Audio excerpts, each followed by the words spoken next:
नाम स्वामीचे नित्य जपारे शांती मिळेल मनाला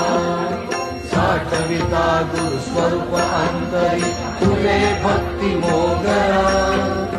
जुळवा कर स्वामी चरणाशी मिळे विसावा खरा विविध ताप शमतील ठेविता स्वामी चरणी माता शुद्ध होईल काया चिंतन गुरुरायाचे करिता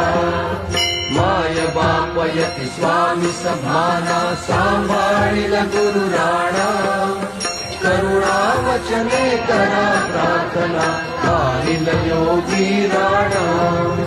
कृपा कटाक्षे उद्धरील गुरुदाता तव गुणगाना ज्ञानामृत पाजील सद्गुरु शरणागत चरणा।